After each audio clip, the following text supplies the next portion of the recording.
Yep. You want to speak? So Bill Johnson. Okay, guys. So we'll just kick this off real quick. Joyce is here, so we got you. And you're on here, right, Bill? Yep. All right. All right. Got it? Ready to go? All right, we'll call this to order. Thank you, everybody, for joining us here today. We are the Problem Solvers Caucus. And as you know, and has been reported the last few days, we came together as a caucus working with our Senate partners on a bipartisan, bicameral, $908 billion COVID relief package that we are here today to discuss again, to say that we've made substantial progress even from the last two days from where we were at.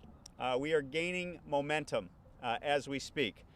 We had Senator John Thune, Shelley Moore Capito, and Kevin Cramer all came out here recently on the Republican side in the Senate speaking favorably of the $908 billion package. I know on the Democratic side, we had Speaker Pelosi and Leader Schumer for positive comments about the $908 billion package. We are moving in the right direction. I had extensive conversations last night with Cory Gardner. This is becoming one of his top priorities in the Senate as he leaves the Senate to make sure that this gets done before he leaves. So I encourage you to reach out to Cory Gardner himself and to ask him his thoughts as he works with leadership in the Senate to push this to the finish line to get signed into law and get the American people and the American businesses the relief that they need that's represented by this $908 billion that we're talking about. Now, as we go forward, I got to tell you, this wouldn't have happened without the leadership of the folks here in the Problem Solvers Caucus. So I want to thank my co-chair, Josh Gottheimer, but most importantly, I want to thank each and every one of these members that came together and we were able to support this package because of the work and the relationship and the trusting relationship that this group has formed over the last years, working together and putting the American people first, not shedding the fact that we are proud Republicans, that we are proud Democrats, but at the end of the day, we know who we work for. And those are the people back home, the people that we are listening to, that we care deeply about.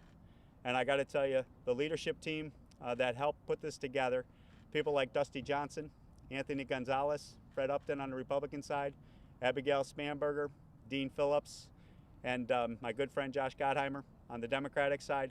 I just gotta tell you, it was hours upon hours of working together, listening to each other, and coming up with that sweet spot and common ground that's represented with this package. And so without further ado, I want to give my co-chair, Josh Gottheimer, the opportunity to say a few words. Josh. Thanks, Tom. First, I just want to thank you so much, Tom, for your excellent leadership. And I just want to echo Tom's words. Every single member behind me was part of making this happen. And our Tiger team, the excellent leadership, as was mentioned, of Dean and Dusty and Anthony and Abigail and Fred. I mean, we're talking around the clock, working with our Senate colleagues for weeks, including on Thanksgiving Day, because that's how important it is to actually not just stand here, but now to get this across the finish line. And that's what we're all focused on. It's why we're working with our Senate colleagues, Republican and Democrat, and with leaderships, really just saying to them, this is our moment to get this done for the American people. We simply cannot afford to wait. And the support has been overwhelming. You've seen everyone from the Chamber to the Retail Federation to the airlines, obviously scores of groups who care about feeding families, because that's a key part of this, and making sure we get state and local aid to our struggling communities, and unemployment to our families who are hurting as we go into the holiday season here, and COVID spiking, 200,000 cases a day. We know the reason why this is critical. We will not leave Washington until we get this done. That's our position. We're not going anywhere. So we're going to keep sitting down with our leadership and making it clear to them, we've got to make this happen. The momentum is building, as Tom said. And again, not just from one side of the aisle, from both sides of the aisle. Our whole belief in the Problem Solvers Caucus is putting country first. Not Democrat or Republican first, but the United States of America. It's why we're here. And then we work together every single week, the 50 of us, 25 Democrats and 25 Republicans, to actually get things done. And that's, I know every one of my colleagues you're going to hear from, that's why they're here. And that's how this plan came together. Now we're still working. We're in the drafting phases right now of the legislation. That's what's going on. We had calls again this morning with our Senate colleagues, sitting down with them to make it happen. It's going to happen around the clock for the next days until we get a bill out there. It will get passed because we're going to fight every single day to make sure it happens. So I can't thank my colleagues enough. I can't thank my co-chair enough and this team, because this is what the model of governing should be about, working together for the country we represent. So now I'm going to turn it over to Abigail Spamberger, who's the whip of the Problem Solvers Caucus and has done a phenomenal job over the last weeks helping pull this together. Abigail?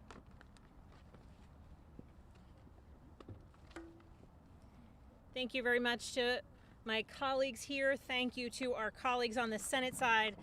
As Josh Gottheimer noted, we spoke every single day, including on Thanksgiving Day. Though I did miss the Thanksgiving Day call because I was volunteering at an event in Central Virginia called the Giving Heart. It's an event where hundreds of volunteers come together year after year to deliver a wonderful Thanksgiving meal to families in need, to deliver resources, flu shots, donations to people who desperately need that support. And if hundreds upon hundreds of volunteers can come together in time of crisis to keep that tradition alive, to feed so many more hungry families across Central Virginia, then Congress damn well better come together and deliver the relief that is so necessary. Frankly, relief that was necessary weeks and months ago. But today is just as good a day as any to actually see it through. Those of us who are here today represent millions of Americans. And among those Americans, there are hungry families, parents without jobs, and thousands of small business owners who are on the verge of closing down everything they have worked to create and lay off the employees who depend on them. They're staring down a holiday season marked by tremendous uncertainty, and they're staring down the expiration of critical assistance programs. Congress cannot leave them behind. We must act. Our proposal is negotiated to provide them with the relief that they need and deserve. Our proposal is focused on the families, the children, the students, the public servants, and small business owners like restaurant owners throughout the communities we represent. They are at the center of this proposal. And while there will be additional necessary steps that we will take in the future, that we will debate and work hard to get across the finish line in the future, this package represents an opportunity to recognize the threat posed by the winter surge that we face now. In Virginia, we're seeing the increasingly dire effects of this surge. COVID-19 positivity in Virginia is now at 8.3%. It was at 5% just a few weeks ago. And just yesterday, the Commonwealth of Virginia reported the highest numbers of hospitalizations since the pandemic began. Nearly 15,000 Virginians have been hospitalized during this crisis. And yet, in the 7th District, we continue to see heartbreaking challenges facing our community members, including another devastating outbreak at one of our long-term care facilities. We are in an emergency, and while Congress acted swiftly earlier in the year to deliver negotiated relief, it has failed in the months since to continue to provide relief to American families, American workers, and American small business owners in this continued moment of desperate need. The day for a relief proposal was in fact yesterday, and yesterday it was the day before that and the day before that. But we have to act. We have to act. And as Republicans and as Democrats and as House members and our colleagues on the Senate, we have now seen people coming together, voicing their support for our proposal, and we have a clear opportunity to act, to finally act, and to deliver the much-needed relief that so many across our communities, the millions who we represent, deserve and need right now. Thank you very much for being here today, and I will refer back to my colleague, Mr. Gottheimer. Next up is Fred Upton from the great state of Michigan. Well, thanks, Josh and Tom, for your leadership. And I just want to say, with apologies to my coal state members, I don't want to leave coal in everybody's pocket across the country at Christmas time because of our failure to take action that has to happen. Two things that really drive us here. I've got hospitals in my district that are 100% full. And predictions are that it's going to double again in 2 weeks. Where are they going to go? Where are they going to find the workers? We have to get this thing done. As I talk to my small businesses, they're struggling. A lot of them did get a PPP loan last spring. But now they're faced, those that survived, and we have hundreds and hundreds across the country that filed for bankruptcy. Now they're faced with the prospect of paying taxes on those loans that became grants that they never thought they're going to have to pay taxes on. It is worse than before. This legislation fixes that. And that's why all of us are behind it. We can't go home for Christmas until we get this thing done. And next on the list is a fellow member of the Tiger team, really good guy who really was driven to get this thing done with his passion, Dean Phillips from Minnesota. Hi, buddy. Hey, everybody. Say it louder. There's a Japanese proverb that says, vision without action is just a daydream. And we've had enough daydreaming in this institution. I've got photos here of thousands of cars in line in Dallas, Texas, waiting for food. Many of them probably filled with children, 40% of whom have never been to a food bank before. On my other hand, I've got a photo of people in my own hometown of Minneapolis in line for food. And it's not 1933 in America, it's 2020 in the United States of America. We're standing in front of a temple of democracy behind me. And I think our founders would be ashamed of us right now. Ashamed of us. The inability to do the most basic, human, necessary work for the most prosperous, extraordinary country that this globe has ever known.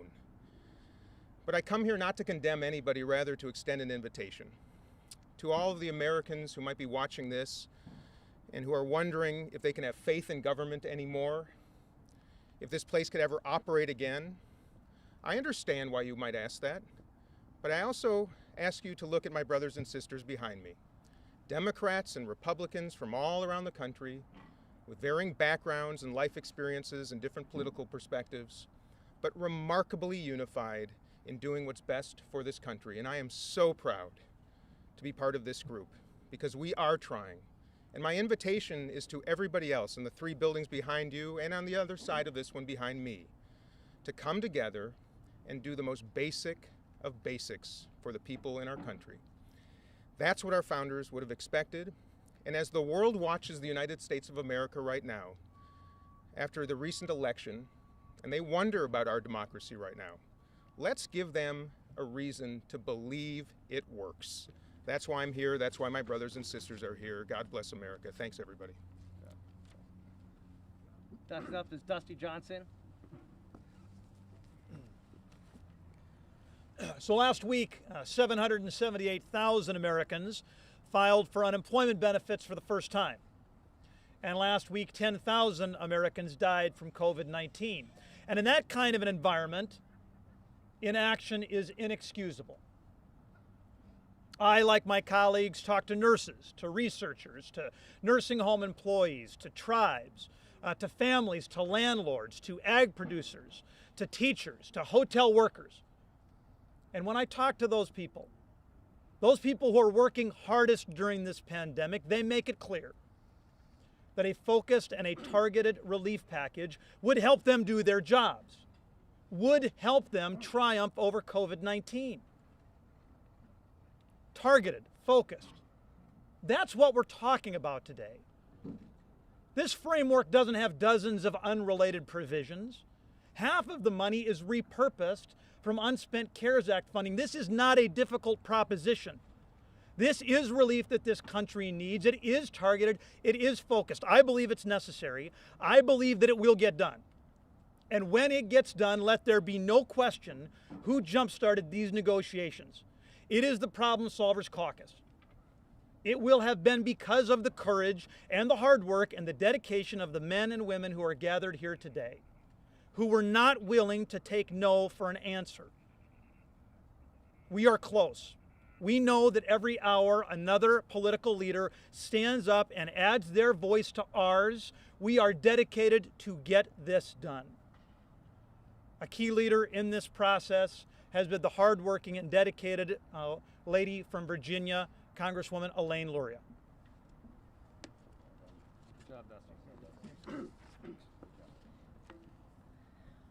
Well, good afternoon, and I join here today with my colleagues, both Democrats and Republicans, as part of the Problem Solvers Caucus. And you've heard the hard work that our Tiger team, my colleague Abigail Spanberger, also from Virginia, and Dusty and Dean, and everyone is put into this package because people need this. They need this help. They are looking to their government, to their representatives, to provide those resources to get through the largest economic and public health crisis that we have seen in our lifetime. And as a member of the Problem Solvers Caucus, like my colleagues here today, I'm proud to stand up and say that we are here working together in a bipartisan way and with our colleagues in the Senate to make this happen and to get people the help that they need. And I echo what's been said here today. We cannot go home for the holidays without providing that help to people in our communities around the country who may not have a holiday, may not have even the money to buy their children or their grandchildren a gift, or are worried about the roof over their head because an eviction is looming, or can't even buy that Christmas turkey to put on the table. We know that Americans need our help, and I'm proud to be part of this group that is working to help make that happen for you across America. And I would like to next bring up Tom Swazi, another member of the Problem Solvers Caucus who's been working very hard on this effort. Thank you, Elaine. I also want to thank Josh and Tom for their great work and the Tiger team for all the efforts they put in here. The effects of this pandemic are cruelly uneven. Some individuals, some businesses, they're unscathed. They've hardly been affected. Other people are completely wiped out. And unfortunately, too many people living in a Beltway fantasy land have been immune from the cries for help that we all hear in our districts. We hear people, they call us, they're desperate. They can't pay their rent, they can't pay their utility bills. They're on food bank lines, as you've heard. They're closing down their restaurant, they're closing down a catering hall, they're closing down their live entertainment venue. Mom and pop stores are going out of business. Sure, they're great retailers, online retailers are doing great, but other people have been laid off from the airlines. So we've got to finally recognize that we've got a job to do in the United States government. This is our most basic function, is to help our country, to help our people, to help our businesses get through this dark winter ahead of us. I've been one of the strongest advocates for more. I wanted more money for state and local aid. I wanted more money to be put in for so many different things in this package. But I, like the rest of our problem solvers here and the senators that are working together with us, recognize we need the help now, before Christmas. We can't wait till February or March. The devastation will be too dramatic. So I want to thank everybody who's worked so hard on this, who've put their country first, and let's keep on pushing to get this done before Christmas. We can't go home without getting this done. And with that, I want to introduce my co-vice chair and a great guy, Brian Fitzpatrick. Every single one of us here know, not just my colleagues behind me, but all of you, how any functional relationship in our lives work.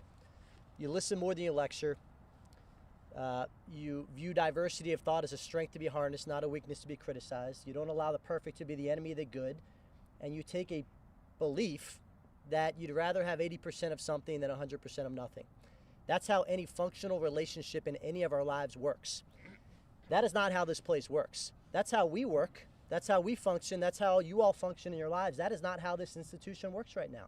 So if you can sense the anger and the frustration in our voices, it's real, because it's echoing the anger and frustrations that we're hearing when we go back home. All of us represent a little bit over 700,000 constituents back home, and I know they're hearing the same thing I am. You have people that are on death's doorstep, both from a health standpoint and an economic standpoint, that are begging for us to do a very, very basic function, which is to come to the center, build consensus, and move forward.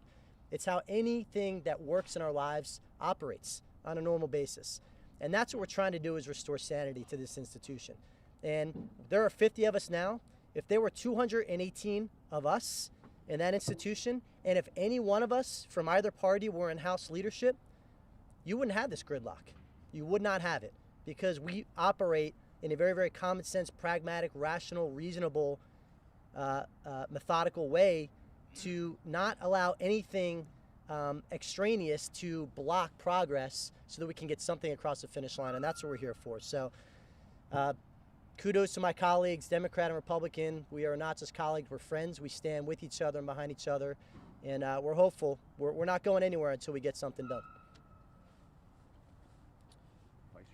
Yeah, Vice Chair Schrader, you here, sir? Yes, sir. Where are the glasses?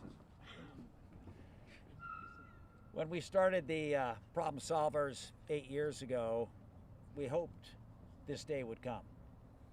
Over the years, we've had a great time working up and developing these relationships you've heard about here today. Things that were unknown when I came to the United States Congress. Those relationships breed trust, and they breed good legislation. We had a huge impact in the humanitarian aid at the border 2 years ago. That deal came together because of the Problem Solvers. Over the last 2 years, we've tried to broaden our reach beyond just House members, reach out to the Senate of the United States of America, and we found willing partners, folks that are also interested in being problem solvers. Big push came together. The Tiger team, kudos to them. The rest of the members here reached out to senators on both sides of the aisle, get them engaged. What could actually pass? What could we get done for the American people before the end of this year to help them through the toughest of crises we've seen in my lifetime? And they responded. And since you have the legislation here before you, it's a framework. It hopefully helps our leadership understand what members are willing to go for, what the parameters are. And I think that's key. That's key to helping leadership do its job. I'm hopeful that they'll take it up in the next week or so. We need to get this done. I agree. We shouldn't go home for Christmas without making sure there's a Christmas for every American. And Jimmy Panetta. Hey, great intro. Thank you, Kurt. Thank you. Let me just start off by obviously thanking Tom and Josh and the other members of the Tiger team that worked so hard with our Senate colleagues to put this together. This is how things need to work in the 117th going forward. It is how things need to work today. I want to also show my appreciation for the incoming administration that is prioritizing pandemic relief. But we can't wait till January 20th. We can't wait till next week. We can't wait till tomorrow. Why? Because this pandemic is exploding. Our hospitals are bursting and our economy is hurting. You have 11 million people who are going to lose unemployment benefits. You have 26 million people who are facing food security. And you have millions of renters, student loan borrowers, and families whose benefits are going to run out soon enough. This is a time for us to come together, as you've seen. This was also a time just last month in which those same people showed their faith in the democratic process by coming out in record numbers to vote and showing their belief in our democracy. They gave us their votes. It's our turn to give us this funding to help them fight this disease, to get through this dark winter, and so that we can recover in spring. Thank you. I'd like to introduce to you a good friend of mine, John Katko. Thank you very much. Thank you very much. And it is an honor to be here with my brothers and sisters on the Problem Solvers Caucus and doing this important work. And I commend all of them for what they did to put this package together. As they made clear to you, the economy is struggling. The hospitals are struggling. And really, basically, it's on fire right now. And it's like a fireman at a firehouse hears a fire alarm going off and again and again and again, and chooses to polish a fire truck, and so the next time it goes out, it looks better. We got to stop doing that. We've got to, time to act is now. And I just urge our leaders on both sides of the aisle to put down their swords once and for all, get this package done, and make it a good Christmas for everybody to know, give them some hope that things are going to get better. Time for talking is over. Time to act is now. Thank you. And now let me introduce to you Alyssa Slotkin.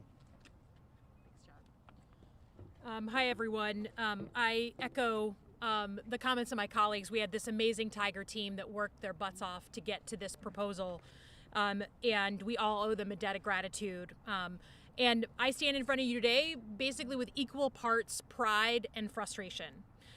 Pride that the Problem Solvers Caucus came together in a bipartisan, bicameral way to come up with another proposal for COVID relief. But in doing so, I acknowledge that I'm also deeply frustrated with what has led us to this point. 3 months ago, in August, when negotiations stalled between the White House, the Senate, and the House, many of us in this bipartisan caucus started talking about coming together to come up with our own proposal. A group of people worked very hard so that in September, we were able to stand at this exact same podium to kickstart negotiations with the proposal. Due to that work, we did jumpstart those negotiations, and I took a lot of pride in that. Unfortunately, election politics got in the way, and all three legs of the stool, the White House, the House, and the Senate leadership, own a part of that failure. Since that time, the situation has got precipitously worse. Across the country, 7 million Americans have gotten sick and 75,000 have died in those 3 months that we have been negotiating. In Michigan alone, we've seen a 9-fold increase in daily cases. So I stand at the podium today with another bipartisan proposal. This time it wasn't just the House and a bipartisan proposal, it includes the Senate, and I again feel pride. Now we can all outline the reasons why this is so desperate. As my colleague Fred Upton said, the 5 hospitals in my district are at or near full capacity. Food banks have never been busier. Our restaurants, hospitality industry, our small businesses are facing oblivion. And our mission right now is to witness these stories and do something about it. For everyone who has platitudes about what the country is going through, you should be asking them specifically, what have they done today to actually move us forward toward a compromise? If they're just offering platitudes and they haven't come and joined us, signed up and endorsed the proposal, and said they're going to stay here until we get this done, whatever it does to their Christmas break, then they are talking empty words with nothing behind it. It is no consequence to an ICU nurse or a small business owner to just have those empty words. What they care about is us getting together and fulfilling our mission to pass a bill. I thank my colleagues here for stepping up and finding common ground. I urge leadership on all sides to make the same commitment that people are making at home every single day, which is waking up and finding a way to muscle through this crisis. We owe that to them. We owe it to the country. Thanks very much. And Mr. Carbajal.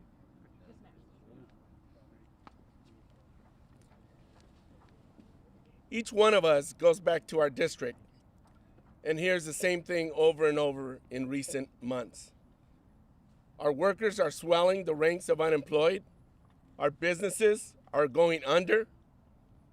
Our schools are still closed. Our families are food insecure, many facing eviction. Our hospitals are swelling with patients.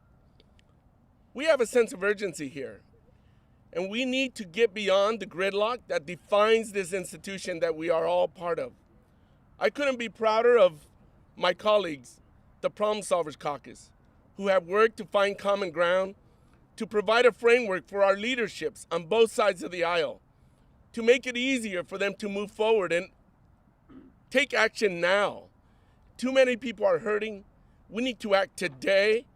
This is a down payment on continued support that the American people and my district are going to need to be able to get beyond this pandemic, both for our public health and our economy. So we need to act now. And again, I'm very grateful for all the work that everybody has put into this proposal. And next, I'd like to introduce Representative Horn. Thank you very much. I want to begin by echoing my gratitude for this group of people, for the problem solvers. Since the very beginning of this pandemic, and even before then, we have come together to bring proposals forward that are timely, that are targeted and transparent, and meet the needs of our communities. As many of my colleagues have said, hospitals in my district are at capacity. We have external tents and temporary structures being set up right now because of the place that we are in this pandemic. Our businesses are hurting, our communities are suffering. And quite frankly, it's inexcusable that we have done nothing since the CARES Act. We are the people that you see behind me who have been consistently reaching across the aisle, bringing proposals forward to address the very real issues that are happening in our communities. And the only way that we're going to do this is together. Magical thinking and promises down the road don't help the families who are hungry, the people who are suffering. We have to take action, and we have to do it now. We simply cannot wait any longer. And I want to echo the comments of everyone here who has said we should not leave. We will not leave until this is done. And to thank all of the Tiger team and the leaders for this work that is for the American people, the bipartisan solutions that it's going to take for us to show up and serve our communities. I'm dedicated to it, and I know every single person up here is as well. And that's what we should be asking for from those who are elected to serve us. Thank you. And up next is Bill Johnson. American families are hurting. Businesses are hurting. I'm not going to reiterate and repeat everything that you've heard from my colleagues, but I'm honored to stand with the problem solvers to solve this problem. This is not the first time that the problem solvers have come to the table with a negotiating framework to solve it. We should not go home until we get this done. That's what the American people sent us here to do, and I stand with my colleagues to make sure we do. I think next we have my colleague, Mr. Brindisi. Thank you. Well, I am not the shortest problem solver, but I will offer the shortest comments. This package, I'm not pointing anyone out. This package represents two simple words: common sense. And that's what the problem solvers do best. We bring people together to solve big problems that affect the American people. And as I talk to my constituents before they go to bed every night, the things they're worried about is how they're going to put food on the table, how they're going to help their children meet the challenges of distance learning, how they're going to get a job if their restaurant closes down for a second time. So I'm proud to support this package. I urge my colleagues to support this in both houses. Let's go home and deliver for the American people. Thank you. Next, I'd like to introduce Tom O'Halloran. Thank you, Anthony. Well, here we are. We left in August. We left before Thanksgiving. Hopefully we won't leave before Christmas. And as we said, we will be here. And I agree with everything that's been said about the problem solvers, about their leadership, the Tiger team. But our hearts go out to the people in the healthcare community that are trying to weather this storm. 16-hour days, lack of equipment. This has been going on for month after month after month. The frustration that you've seen from them is just unbelievable. I'm one of the older ones here, maybe the oldest. Thanks for looking at me. Fred, I'm older than Fred, unless he's going to be 75 in January. Sign up for Medicare. I'm on it. I just want to say this. We cannot continue to see our neighbors and friends and fellow Americans die like this. We cannot see fellow Americans and their families torn apart. And we cannot do anything that will hurt our health care system anymore. And as I said on the floor earlier today, we got to take care of this damn problem. Bye. Before he drops the mic, let me go to Joe Cunningham. Thanks.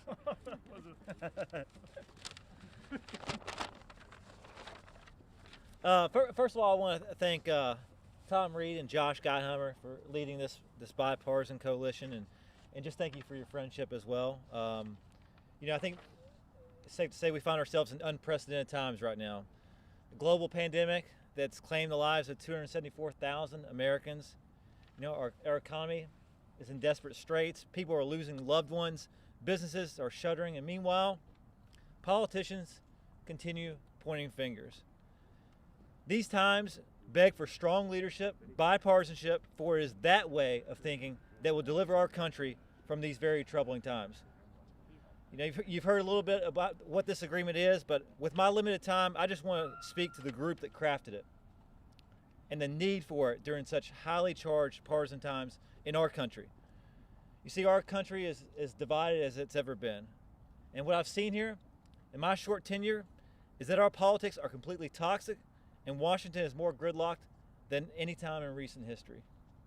But during these turbulent times, this group, the Problem Solvers Caucus, has been a beacon of hope in an otherwise very, very dark environment. This is a group that knows that the other party is not the enemy. The enemy is a stubbornness of our own biases. The enemy is a political culture that seeks to divide us just for sport. Instead of fighting each other, we should be fighting for each other. We should be fighting to change the culture that has polluted our politics and divided our country for far too long. We have to start talking to each other again. And most importantly, we've got to start listening to each other again. You know, I've been told that a tree becomes stronger as it's exposed to winds. Because the harder the wind blows, the tree's roots will extend deeper into the ground, reaching further into the earth to make it more stable and make it stronger. That's nature. I tell you that because it's similar elsewhere too. And it's true of this particular group. Because as the partisanship winds blow harder here in DC, it's groups like this that will dig in, expand their roots, allowing the tree of democracy to be stronger, more stable, and able to withstand any political storm. Leaders, bipartisan leaders, like the one standing behind me, make our democracy stronger. And I simply feel honored to be counted among them. Thank you. Well, in a sign of effectiveness, I hope, as we were standing here, it has been brought to my attention that the president just issued a statement saying he is in support of our $900+ billion package. So we are now. That's good. Come on.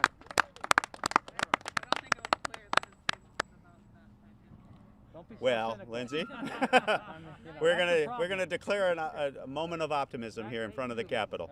But the bottom line is, with that support, that there's recognition that this is a package that needs to get signed into law, that the American people need this relief, and that these members are standing together as Democrats and as Republicans, but as we opened up with, as proud Americans.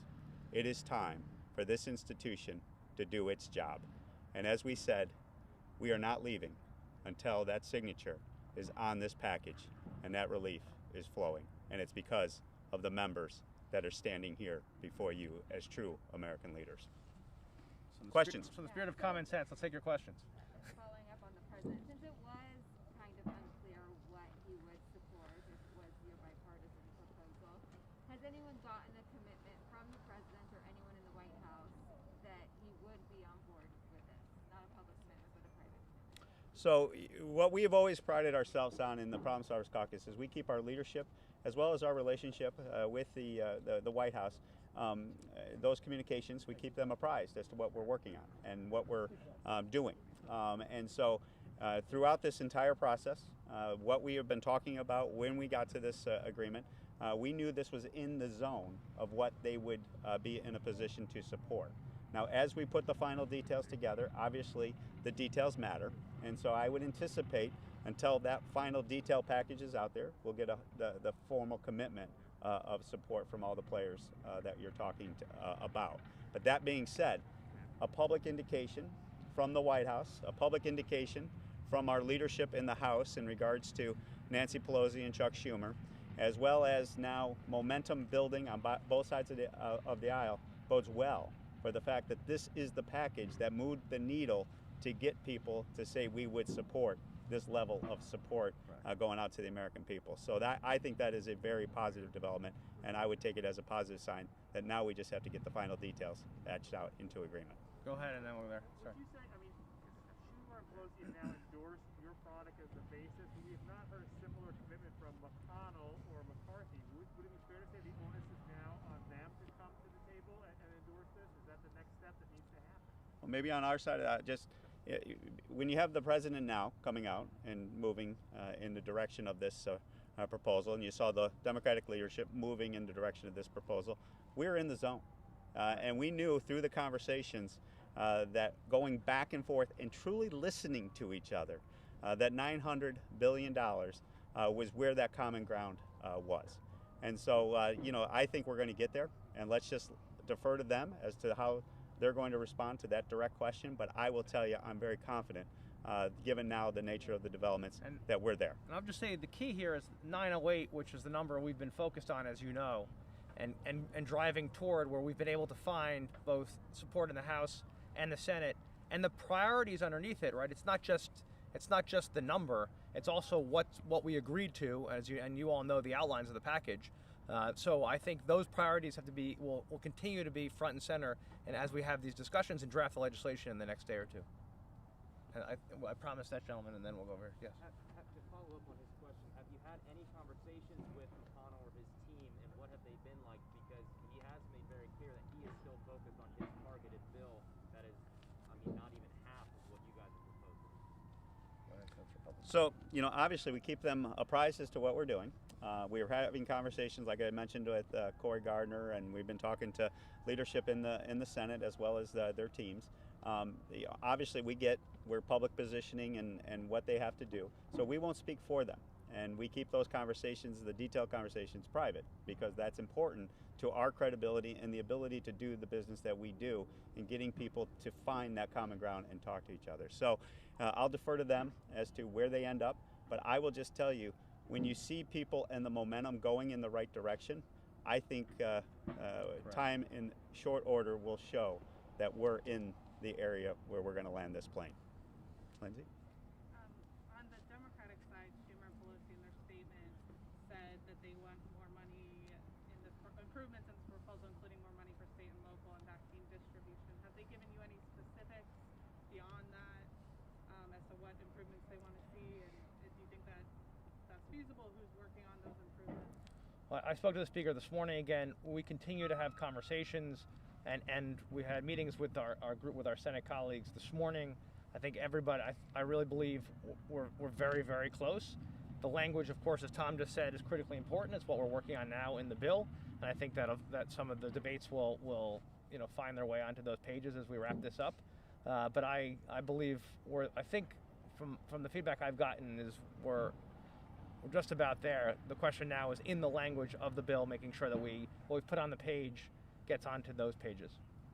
Do you have a timeline for bill text? Like, when could we see actual bill text here? And secondly on that, obviously Pelosi and Schumer's statement was that this would serve as a framework for negotiations. So are they at the table with you guys now writing the actual text, since they said this could be a basis for an actual deal? Well, I'll offer two things. Obviously we've been at this for many months in regards to the framework that you see here in the $908 billion proposal. So legislative text has been floating out there in pieces. So that text is out there, if you would. And staff has been doing yeoman's work in regards to working with us on a day-to-day basis and a tireless basis to put this together. And so I think you'll see the text be built. We're trying to shoot for over the weekend here as we try to land this plane. But the bottom line is I'm not concerned about the text so much being a delay issue, because so much time has been prepared and dedicated to that as we speak. And you were going to... That's right. Given the positive reaction you're getting from both sides of the aisle, do you see that as a sign that in the next Congress on fiscal issues, moderates could have more influence compared to this session of Congress going forward? Well, I believe, I'll just say that common sense will be what dictates in the next Congress. And I think the idea, this model of how we're working together, to me, is exactly the model to get things done in the next Congress, right? And Democrats and Republicans coming together, not just here, but obviously given the narrow majorities, working together with our Senate colleagues. So now, I'm not thinking, I'm trying not to focus on next year. We got to focus on getting this done now. But I think this is the model with how we actually can get things done versus people screaming at each other and yelling at each other. This is the right approach. You probably heard some members say they want stimulus payments in this package right now.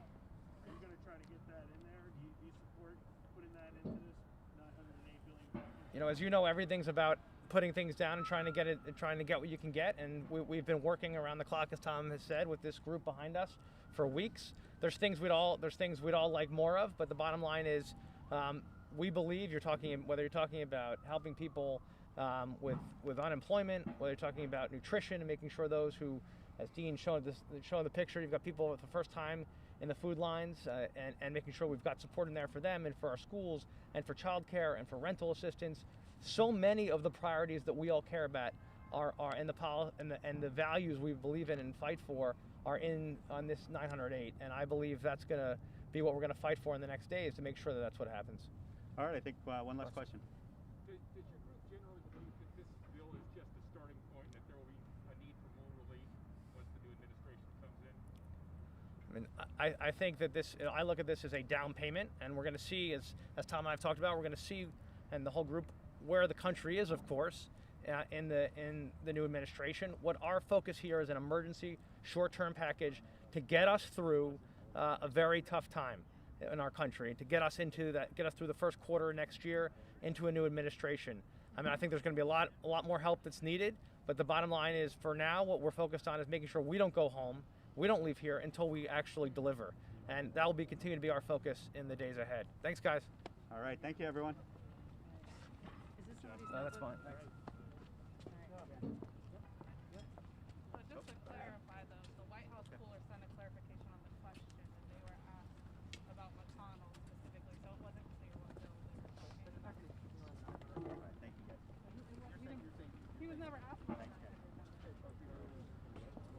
he was asked about McConnell and this bill. We don't know if he's talking about McConnell bill. I get that you guys want to be excited, but the president gets